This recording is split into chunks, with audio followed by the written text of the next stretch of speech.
ꯄꯥꯎꯆꯦꯗ ꯌꯨꯝꯐꯝ ꯑꯣꯏꯕ ꯃꯔꯨꯑꯣꯏꯕ ꯄꯥꯎ ꯈꯔ ꯑꯞꯗꯦꯠ ꯇꯧꯖꯔꯤ꯫ ꯏꯟꯗꯤꯌꯥ ꯒꯚꯔꯟꯃꯦꯟꯠꯀꯤ ꯃꯤꯅꯤꯁꯇ꯭ꯔꯤ ꯑꯣꯐ ꯍꯣꯝ ꯑꯦꯐꯤꯌꯔꯁꯀꯤ ꯋꯥꯐꯝ ꯌꯥꯕ ꯉꯝꯂꯣꯏ ꯍꯟꯗꯣꯛꯀꯗꯕꯅꯤ UCM꯫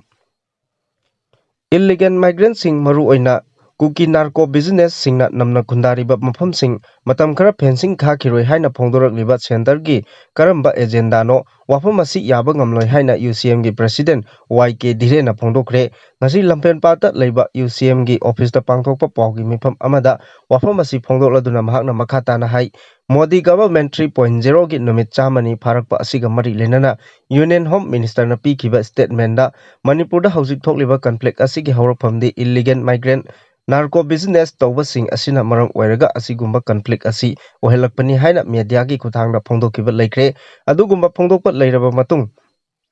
ꯍꯧꯖꯤꯛ ꯊꯣꯛꯂꯤꯕ ꯀꯟꯐ꯭ꯂꯤꯛ ꯑꯁꯤ ꯏꯜꯂꯤꯒꯦꯜ ꯃꯥꯏꯒ꯭ꯔꯦꯟꯠ ꯃꯌꯥꯝ ꯑꯁꯤ ꯂꯥꯛꯂꯒ ꯗ꯭ꯔꯒ ꯃꯥꯐꯤꯌꯥ ꯅꯥꯔꯀꯣ ꯕꯤꯖꯤꯅꯦꯁ ꯇꯧꯔꯤꯕ ꯅꯥꯔꯀꯣ ꯇꯦꯔꯣꯔꯤꯁꯠꯁꯤꯡ ꯑꯁꯤꯅ ꯃꯅꯤꯄꯨꯔꯗ ꯆꯪꯁꯤꯜꯂꯛꯄꯗꯒꯤ ꯀꯟꯐ꯭ꯂꯤꯛ ꯑꯁꯤꯒꯤ ꯍꯧꯔꯛꯐꯝ ꯃꯔꯝ ꯑꯃꯅꯤ ꯍꯥꯏꯅ ꯐꯣꯡꯗꯣꯛꯄ ꯂꯩꯔꯒ ꯀꯨꯀꯤ ꯅꯥꯔꯀꯣ ꯇꯦꯔꯣꯔꯤꯁꯠꯁꯤꯡꯅ ꯆꯪꯖꯐꯝ ꯑꯣꯏ ꯍꯥꯏꯅ ꯈꯪꯅꯔꯤꯕ ꯃꯐꯝꯁꯤꯡꯗ ꯃꯇꯝ ꯈꯔꯒꯤ ꯑꯣꯏꯅ ꯕꯣꯔꯗꯔ ꯐꯦꯟꯁꯤꯡ ꯈꯥꯕ ꯂꯦꯞꯈꯤꯒꯅꯤ ꯍꯥꯏꯅ ꯏꯟꯗꯤꯌꯥꯟ ꯒꯚꯔꯟꯃꯦꯟꯠꯀꯤ ꯍꯣꯝ ꯑꯦꯐꯤꯌꯔꯁꯀꯤ ꯃꯥꯏꯀꯩꯗꯒꯤ ꯐꯣꯡꯗꯣꯔꯛꯂꯤꯕ ꯋꯥꯐꯝ ꯑꯁꯤ ꯌꯥꯝꯅ ꯂꯥꯏꯕꯛ ꯊꯤꯕꯅꯤ꯫ ꯃꯁꯤ UCMꯅ ꯑꯀꯟꯕ ꯃꯑꯣꯡꯗ ꯌꯥꯅꯤꯡꯗꯦ, ꯃꯁꯤ ꯔꯤꯖꯦꯛ ꯇꯧ꯫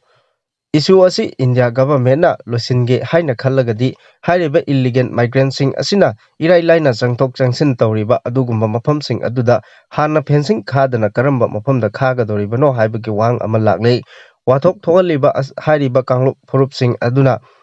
ꯆꯪꯂꯛꯂꯤꯕ ꯃꯐꯝꯁꯤꯡ ꯑꯗꯨꯗ ꯕꯣꯔꯗꯔ ꯐꯦꯟꯁꯤꯡ ꯈꯥꯕ ꯂꯦꯞꯂꯒ ꯀꯔꯝꯕ ꯃꯐꯝꯗ ꯐꯦꯟꯁꯤꯡ ꯈꯥꯕ ꯍꯧꯒꯗꯧꯔꯤꯕꯅꯣ?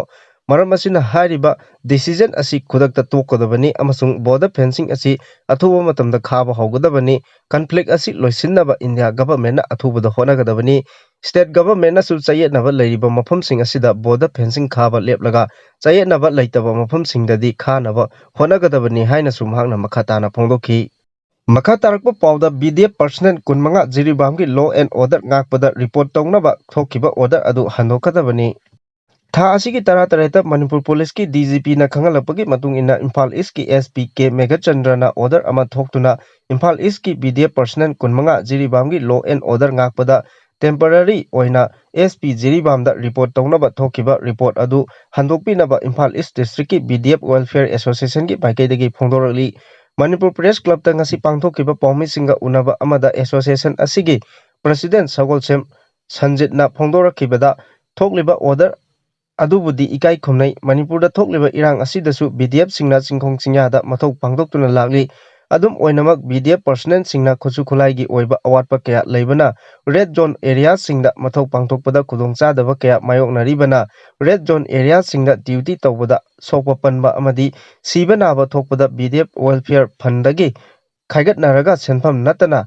ꯂꯩꯉꯥꯛꯀꯤ ꯃꯥꯏꯀꯩꯗꯒꯤ ꯂꯨꯄꯥ 10 ꯐꯥꯎꯕ ꯄꯤꯕ ꯂꯩꯇ꯭ꯔꯤ꯫ ꯃꯅꯤꯄꯨꯔꯗ ꯂꯩꯔꯤꯕ BDFꯁꯤꯡꯒꯤ ꯁꯔꯚꯤꯁ ꯄꯣꯂꯤꯁꯤ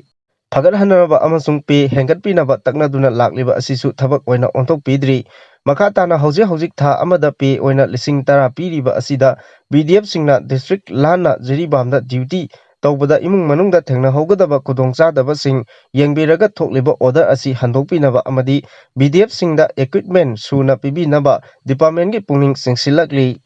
ꯃꯈꯥ ꯇꯥꯔꯛꯄ ꯄꯥꯎꯗ ꯀꯨꯀꯤꯅ ꯈꯨꯟꯗꯥꯕ ꯆꯤꯡꯒꯤ ꯑꯦꯔꯤꯌꯥ ꯈꯔꯗꯗꯤ ꯉꯝꯈꯩ ꯁꯝꯕꯜ ꯈꯥꯕꯒꯤ ꯊꯕꯛ ꯀꯣꯟꯅ ꯇꯧꯒꯅꯤ ꯍꯥꯏꯕꯁꯤ ꯏꯔꯥꯡ ꯑꯁꯤꯒ ꯇꯥꯏꯑꯣꯟꯅꯕ ꯑꯃꯅꯤ꯫ ꯀꯣꯀꯣꯃꯤ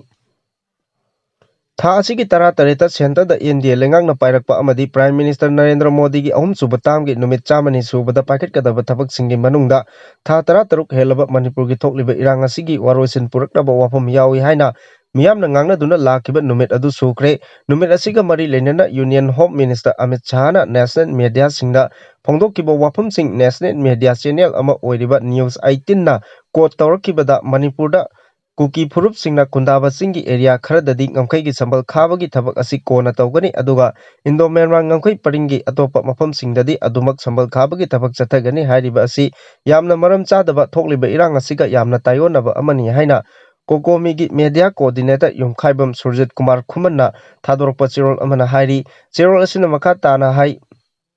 ꯍꯧꯖꯤꯛ ꯃꯅꯤꯄꯨꯔꯗ ꯊꯣꯛꯂꯤꯕ ꯏꯔꯥꯡ ꯑꯁꯤ ꯀꯨꯀꯤꯁꯤꯡꯅ ꯅꯝꯅ ꯇꯥꯕ ꯆꯤꯡꯒꯤ ꯑꯦꯔꯤꯌꯥ, ꯃ꯭ꯌꯥꯟꯃꯥꯔꯒ ꯇꯥꯏꯅꯕ ꯃꯐꯝꯁꯤꯡꯗ fencing ꯌꯥꯎꯗ꯭ꯔꯕ border ꯑꯦꯔꯤꯌꯥꯁꯤꯡꯗꯒꯤ ꯍꯥꯏꯖꯤꯜꯂꯛꯄ foreign ꯏꯃꯤꯒ꯭ꯔꯦꯟꯠ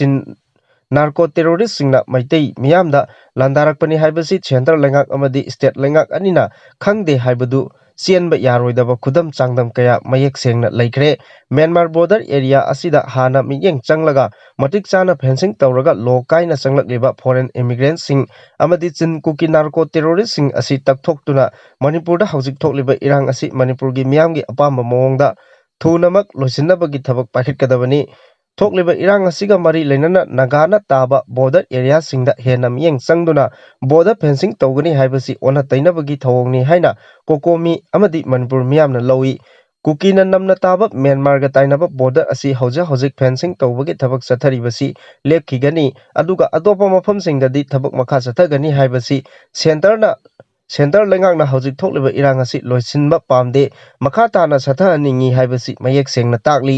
मणिपुरदा NRC चनहंदुना foreign immigrant तकथोक्तुना मणिपुरदा हौजिक थोकलिबा इरांग असि अथुबा मतमदा लोइसिनबगी लंबी अदु लाकनी मसी तौदना तायोनबा थबकसिंग लौखटपा असिनदी इरांग सांगथनबा थोकनबा सेंटरना तौरी हाइबसी मियामना इफोंग फोंगना खंगनरबा वाफमनि हाइरी मखा तारकपा पाउदा पीमा हॉस्पिटल ताइसिंदुना मराल सिनबा होनरगलिबसी लाइबक थीबनी एम अरुण थौबाल वांगमन मनिंग लेकाइदगी कैदोंगमम पूर्णिमा कौबी नुपी अमा अंगांग उनरबा मतुंग किडनी फेल ओइरखिबगी थौदोक अमा थौबाल मेला ग्राउंड लेबा पीमा हॉस्पिटल ताइसिंदुना मराल सिनबा होनरिबसी लाइबक थीबनी हाइना हॉस्पिटल सिना सेंगदोरली मणिपुर प्रेस क्लब की थांजिंग हॉल दंगसी पांगथोकिबा पाउगी मिफम अमदा पीमा हॉस्पिटल की डिप्यूटी जनरल मैनेजर मैनम अरुण हाई पूर्णिमा हारिबी नुपी असि ममांगदा हॉस्पिटल असिगी ओपीडी नत्रगा गाइनोकोलॉजी डिपार्टमेंट लाइंग चथखिद्रीबा पेशेंटनी हौकिबा अगस्त 13 इमरजेंसी ओइना अंगांग उननबा महाकी मपुरोइबा कैदोंगम नागेश्वरना हॉस्पिटल असिदा पुखलखिबनी मतम मदुदा हॉस्पिटल असिगी गाइनोकोलॉजिस्ट सुटी लौखी हाइना हॉस्पिटल की माइकैदगी खंगनखी अदुम ओइनमक इमरजेंसी ओइबना ऑपरेशन तौबिनबा गानेश्वरना कन्ना हाइबदगी हॉस्पिटल असिना अतोपा डॉक्टर अमा एंगेज तौरगा ऑपरेशन तौदुना अंगांग अदु उनखिबनी ऑपरेशन चथकिबा डॉक्टर अदुसु हॉस्पिटल असिगी डॉक्टर नते ऑपरेशन लोइरबा मतुंग हौकिबा अगस्त 15 दा पेशेंट अदुगी इसिंग लिकना चटली हाइरकपदगी हॉस्पिटल की माइकैदगी KFT टेस्ट तौनबा खंगनखी अदुबो पेशेंट पार्टीना इसिंग खरम मखैदी चटली हाइदुना टेस्ट तौसी हाइबा याखिदे टेस्ट अदु तौबगी महूत डिस्चार्ज तौबिनबा तक्सिलकपदगी थंगनबा नुमिता डिस्चार्ज ओइना तौखिबनी कोनथंगदा हॉस्पिटल असिदा ताइसिंदुना हॉस्पिटल असिगी मिंगचत थीनबा होनरगलिबसी लाइबक थीबनी मसिगी मथक्ता हॉस्पिटल अमसुंग डॉक्टर सिंगा यासिननसी हाइदुना लुपा लाख 50 की डिमांड तौरखिबसु लैख्रबनी हौजिक पूर्णिमा लायेंगलिबा जेनेम्स की डॉक्टर सिंगी पाउ फाउनबदा अंगांग उनबगी ऑपरेशन अदुगा महाकना नारिबा असिगा हिरम अमतदा मरी लेनदे हाइना फोंदोरगली महाकी किडनी अनिमक फेल ओइरमलिबा असि मतौ करमना ओइरमलेबनो हाइबदु चपचाना खंगनबा मपानदा टेस्ट तौनबगीदमक सैंपल सिंग थाखरे हिरम असिदा मियामगी पुंसी कन्नबा लैरिबा हॉस्पिटल अमदी डॉक्टर सिंगदा किहन खंगनबगी थबक तौबिदनबा अमदी अचुमरान थिदोकपदा मतेंग पांगमिनबा मैनम अरुणना मखाताना अपील तौरगली मखा तारकपा पाउदा क्वाक्ता म्युनिसिपल काउंसिल की सैनिटरी वर्कर सिंगी सही अनि की तलब पिथोक्तरबदी अकनबो खोंजंग चंगसिलगनी